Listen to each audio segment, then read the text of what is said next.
viajantes da vida! Bem-vindos a mais um capítulo do nosso Família em Foco. Hoje nós vamos tratar de um assunto muito interessante e muito saudável para os nossos lares: a implantação do Evangelho no lar.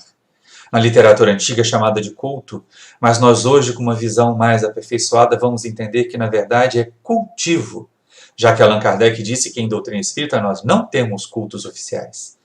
E aí nós vamos perceber o quanto isso é importante para trazer harmonia, para trazer paz e para estabelecer a vivência de Jesus em nossos lares. O melhor exemplo de cultivo do Evangelho no lar nós vamos encontrar no livro Os Mensageiros de André Luiz. Olha a capinha dele aparecendo aqui.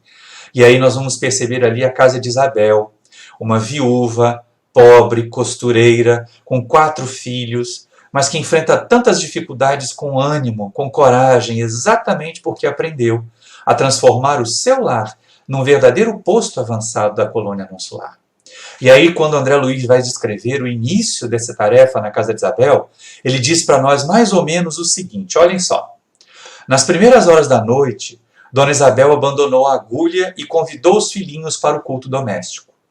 Todos os trabalhadores invisíveis sentaram-se respeitosos. Olha só, gente, que coisa interessante, não é? André Luiz descreve a vinda de amigos desencarnados para participar como trabalhadores.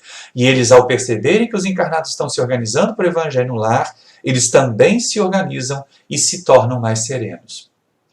Ainda continuando lá com André Luiz, Isidoro, que é o esposo da Dona Isabel, alguns companheiros mais íntimos do casal permaneceram ao lado de Dona Isabel, sendo quase todos vistos e ouvidos por ela. E olha só que coisa interessante, né?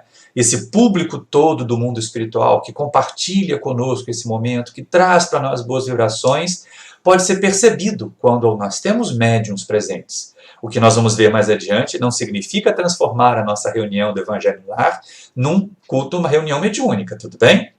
Mas olha só, vamos perceber quanto que a presença desses amigos enriquece. André Luiz diz o seguinte: tão logo começou aquele serviço espiritual da família e as luzes ambientes se tornaram mais intensas. Não falamos aqui das luzes do mundo físico, hein, gente? Nós estamos falando das irradiações positivas, das vibrações amorosas que os benfeitores espirituais trazem. Estas se tornam mais intensas. Daí a importância de nós estabelecermos o cultivo do Evangelho no lar nas nossas casas. E aí nós vamos recorrer à nossa irmã Darcy para nos esclarecer em 2 pontos. Muitos novatos, muitos dos que chegam à casa espírita no primeiro momento, ouvem falar do Evangelho no lar, mas não sabem como fazer. E aí nós lhe pedimos, Darcy, explique para esses irmãos, explique para os companheiros que nos assistem no canal, como é que a gente estabelece o Evangelho no lar na nossa casa? É uma reunião formal? É uma reunião singela? Ou é aquela reunião aleatória que pode acontecer em qualquer dia, com qualquer público, em qualquer horário? Diga para nós aí. E uma outra dúvida que assola muitos pais, principalmente os pais que nos procuram lá no Centro Espírita Paulo de Tarso. Quando nós temos crianças muito pequeninas e elas são agitadinhas, como conciliar a presença delas e o Evangelho no lar? Será razoável esperar que elas vão dormir e fazer só os adultos? Mas isso não criaria um distanciamento entre os filhos e essa prática do Evangelho? Como conciliar as crianças pequenas na prática do Evangelho no lar? Converse conosco, minha amiga. Nós lhe aguardamos e aguardamos com carinho a sua palavra generosa. Olá, amigos. Muita paz. Olá, Maurício, querido. Muito obrigada por essa oportunidade. Nós estamos aqui conversando a respeito do culto do Evangelho, né?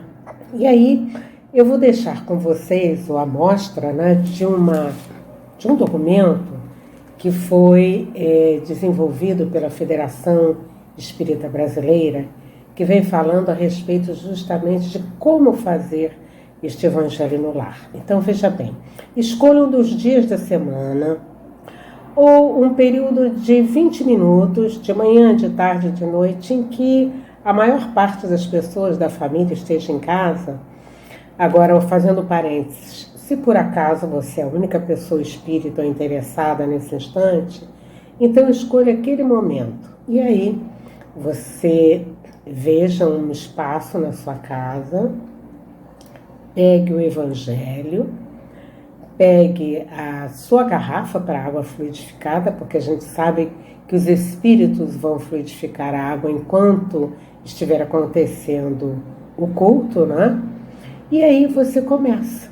Então você vai ler uma página do Evangelho, você vai comentar a página do Evangelho e vai fazer uma prece, agradecendo aos amigos aquele momento tão importante que é do encontro de Jesus.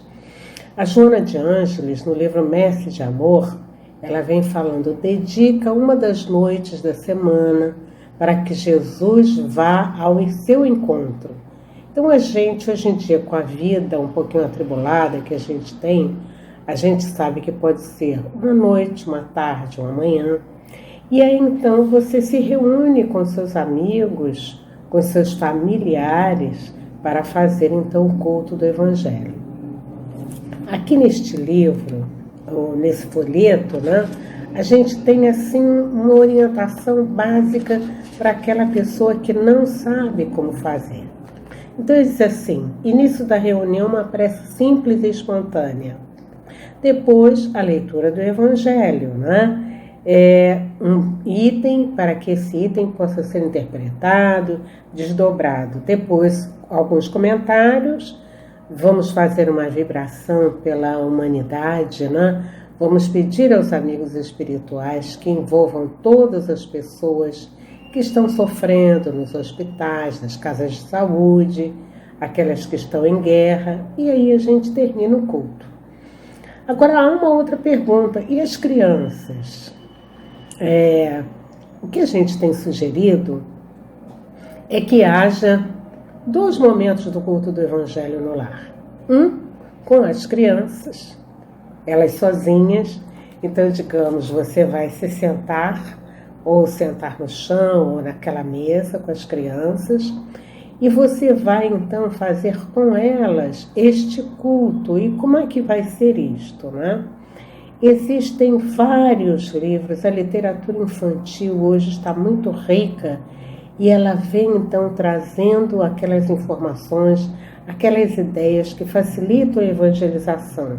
Nós podemos dizer que é o evangelho gota a gota, que vai sendo levado para aquelas crianças no dia a dia. Então, você pode incumbir uma de ler, a outra de, por exemplo, dramatizar aquela história, né? Tem uma amiga que ela faz assim, ela vai lendo e as crianças vão fazendo os gestos, né?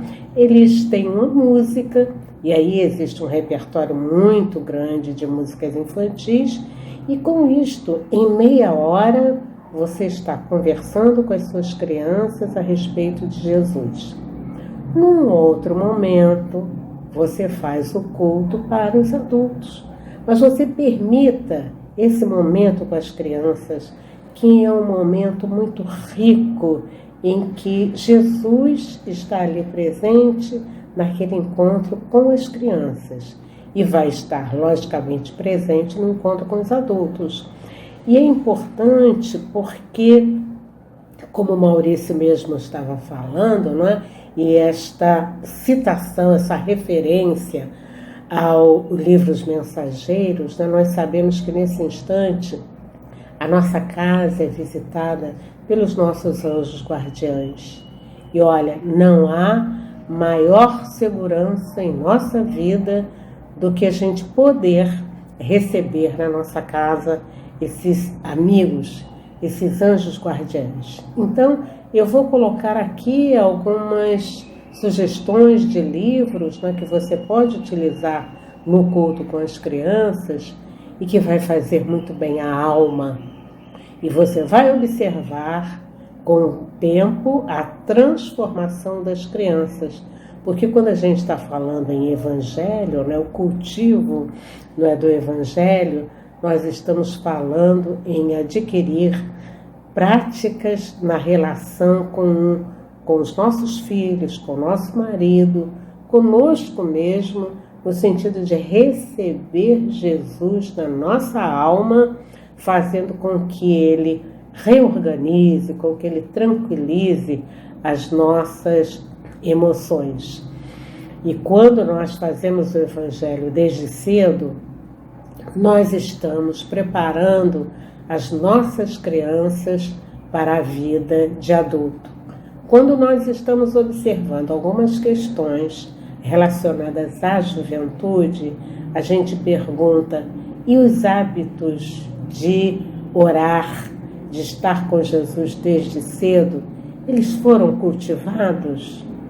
Então, a nível da preservação espiritual, não só nossa, mas como da nossa família, vamos aproveitar o Evangelho, vamos aproveitar estes instantes. Olha, meia hora durante a semana e você vai verificar o grande efeito.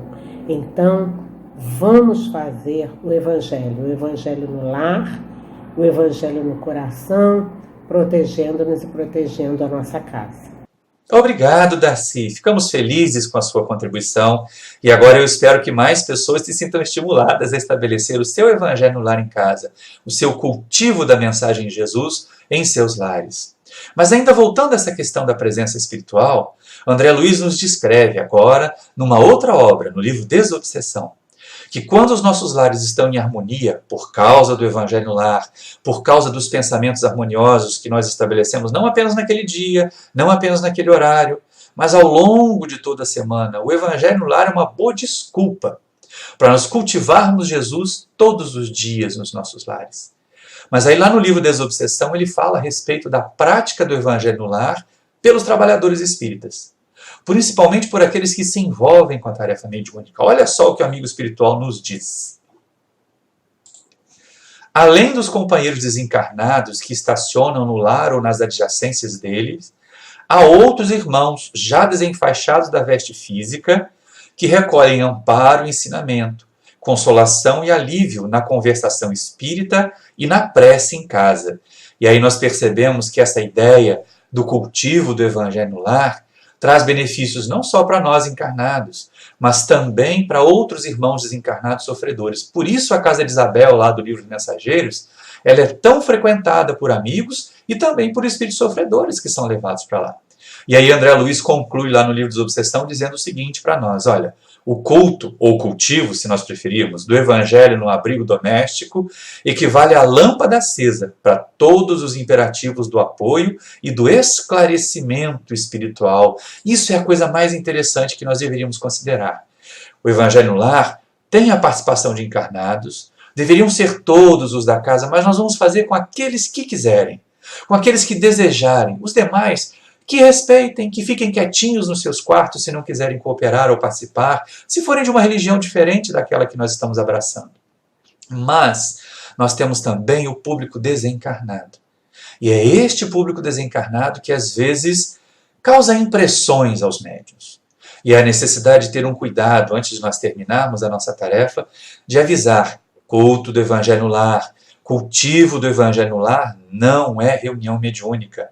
Olha o que os amigos do Projeto Manuel Filomeno de Miranda recomendam para nós, principalmente aqueles companheiros que têm mediunidade em fase inicial de educação, ao perceberem espíritos no culto evangelho no lar, não deem passividade, porque a proposta não é essa. Veja o que dizem os amigos do Projeto Manuel Filomeno de Miranda no livro Qualidade na Prática Mediúnica. O fundamento do evangelho no lar é criar um psiquismo saudável para a família e não o psiquismo dos seres enfermiços. Isso quando o médium pressente a aproximação de espíritos enfermos, de espíritos sofredores. Os espíritos doentes vêm e participam para aprender e curar-se, não para se comunicar. E essa é uma questão importante, não é? Ah, mas eu estou sentindo aqui o irmãozinho sofredor. Não é necessário. Os benfeitores espirituais também estão ali. E se for um guia? E se for um benfeitor espiritual que queira dar uma mensagem? Será que isso acontece? Será que isso deveria acontecer? E aí os amigos do projeto dizem também para nós: olha, tratando-se de entidade veneranda, não irá perturbar. Saberá esperar o término do evangelho para, uma ou outra vez, oferecer a sua contribuição. Opa, olha só, gente, uma ou outra vez. A gente já percebe aqui que os amigos dizem que essa ideia de comunicação de guia para o evangelho no lar não é uma coisa frequente. Não deve ser. Não é esta a proposta. Até porque os guias têm mais disciplina do que nós, né? E eles sabem bem qual é a proposta do evangelho no lar. Mas aí eles continuam a dizer o seguinte: mas, repetimos, não habitualmente, para que não se transforme uma reunião particular, familiar, em reunião de caráter mediúnico. E é exatamente aí que nós vamos entender.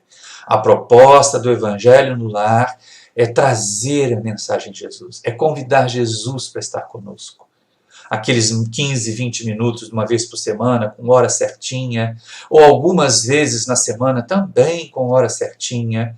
Procurar fazer uma leitura ao iniciar o dia, ao terminar o nosso dia também ajuda a cultivar o Evangelho em nossos lares. E aí, chegando ao termo da nossa tarefa de hoje, do nosso vídeo, nós agradecemos a Darcy pela sua colaboração e agradecemos a você pela sua atenção. E contribua conosco aí. Diga se você já faz Evangelho no Lar, como é que é o seu Evangelho? Se você gostaria de fazer, tem alguma dúvida ainda? Fale conosco, deixe seu comentário. E aproveitamos para lhe pedir também que se inscreva no nosso canal, que divulgue esse vídeo e peça às outras pessoas para se inscreverem também. E se você gostou, deixe o seu joinha, deixe o seu like. Se não gostou, faça observações e deixe o seu dislike. Nós vamos procurar entender e sempre melhorar. Muito obrigado, tchau, muita paz para vocês.